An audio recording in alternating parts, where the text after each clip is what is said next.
আসসালামু আলাইকুম। তো আজকে আরও আরেকটা সোল্ডারিং স্টেশন বানাচ্ছি। তো এটা বানাচ্ছি আমার পার্শ্ববর্তী জেলা কুষ্টিয়ার এক ভাইয়ের জন্য।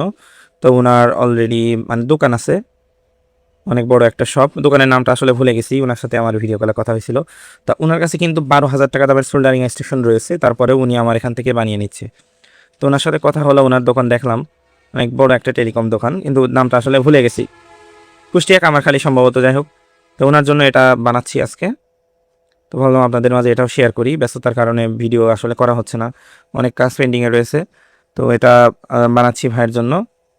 তো যাদের যাদের এই ধরনের সোল্ডারিং স্টেশন লাগবে অবশ্যই যোগাযোগ করতে পারেন। আর আসলেই সত্যি কিন্তু এটা টেম্পারেচার কন্ট্রোল করে। এখানে কিন্তু দু একটা পার্টস, এর পিছনেও আরও এসএমডি পার্টস আছে কিন্তু অনেক। আর এটা আসলেই টেম্পারেচার কন্ট্রোল করে। অনেকেই শোনে যে বাক কনভার্টার দেখে, যে বাক কনভার্টার দিয়ে ভ্যারিয়েবল। এখানে কিন্তু কোনো রেগুলেটর নাই, আপনারা দেখতে পাচ্ছেন কোনো কিন্তু রেগুলেটর নাই, জাস্ট একটা ভ্যারিয়েবল আছে, এটা তাপমাত্রা কন্ট্রোল করার জন্য, মিলিভোল্ট কন্ট্রোল করার জন্য। আর আর একটা প্রিসেট আছে, এটাও টেম্পারেচার কন্ট্রোলের জন্য। তো মূলত এখান থেকে আমি ক্যালকুলেশন করে টেম্পারেচারটা কন্ট্রোল করে দিই, আর এখান থেকে মূল আমাদের বাড়ানো কমানো। আর ডিসপ্লেটা দিয়ে আরও অনেকেই বলছেন যে এটা দিয়ে কীভাবে টেম্পারেচার দেখা সম্ভব। আসলে এটা কিন্তু volt metre, DC volt metre 3 তারের। তো এখান থেকে প্লাস মাইনাস কানেকশন দিয়ে, হলুদ তার দিয়ে জাস্ট আমরা একটা সিগন্যাল নিই। সেই সিগন্যালটা আমাদের মিলিভোল্ট সিগন্যাল, এখানে আপনার সর্বোচ্চ 450 পর্যন্ত রিডিং নিই। মনে করুন এটা 250 থেকে 450 পর্যন্ত নিতে পারে, বা আমাদের কার্টিজটা 450 পর্যন্ত হয়। তো ওই এখানে যখন 450 দেখাবে, ঠিক কার্টিজের মাথায়ও আমরা আমাদের যে মাল্টিমিটার আছে সেটা দিয়ে মেপে মেপে, অর্থাৎ টেম্পারেচার মেপে মেপে আমরা ওই দাগে আমরা এটা অ্যাডজাস্টমেন্ট করে দিই। আমি নিজেও ব্যবহার করি, দেখুন এটা বড় মিটার দেওয়া, 385-তে সেট করা আছে। এই যে দেওয়ার সাথে সাথে এটা হিট হয়ে গেছে। আমি এটা দিয়ে যাবতীয় সব ধরনের কাজ করি, দেখতে পাচ্ছেন।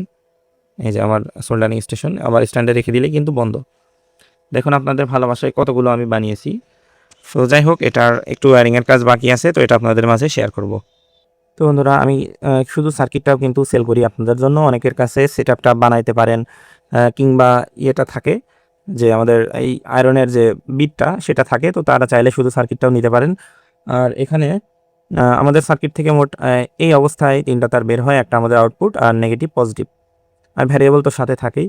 তো নেগেটিভটা এই যে সরাসরি রিলের কয়েলের এক প্রান্তে সোল্ডার করে দিয়েছি, আউটপুটটাও সরাসরি আউটপুটের দেওয়া, এবং আমাদের বাকি থাকলো রিলের কয়েলের এক প্রান্ত, সরি আমাদের ইনপুট মেন পজিটিভ। তো এটা আমরা কয়েলের রিলের এনসি পিনে সোল্ডার করে দিব।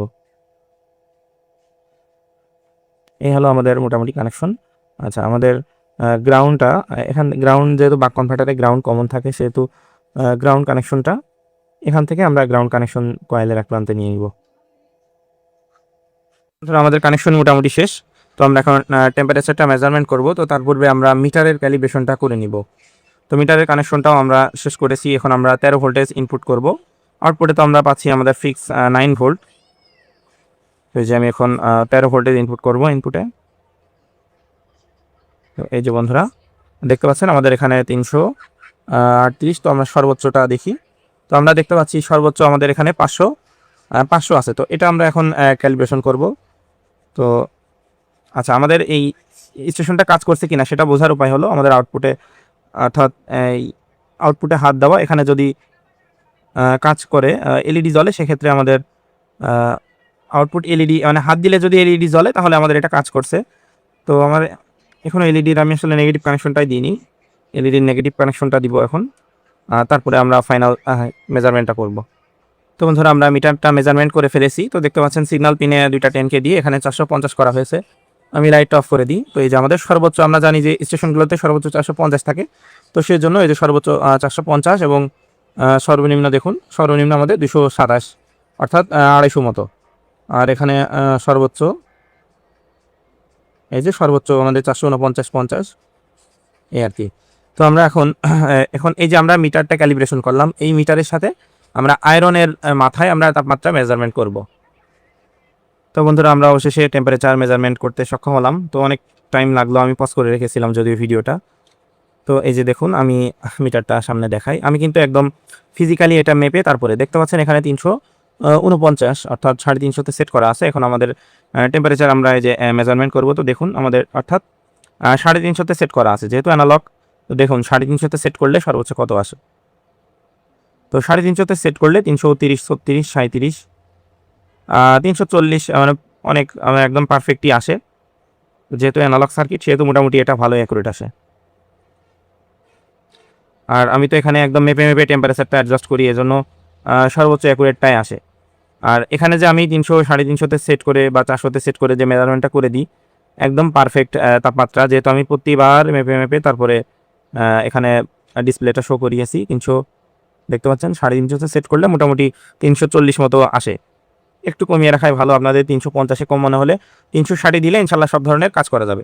তো আজকের দেখুন আমি যখন এটা কাজ করছি আর স্ট্যান্ডে যখনই রাখবো তখনই কিন্তু আমাদের আয়রনটা অফ হয়ে যাবে এবং মিটারটা 0 হয়ে যাবে। তো এটার আপাতত শেষ, এটা কুষ্টিয়ার ভাইকে পাঠিয়ে দিব আজকেই। তো আজকের ভিডিও এ পর্যন্তই। এটার ফাইনাল লুকটা আমি একটু সেট করে তারপরে বাকিটুকু দেখাবো।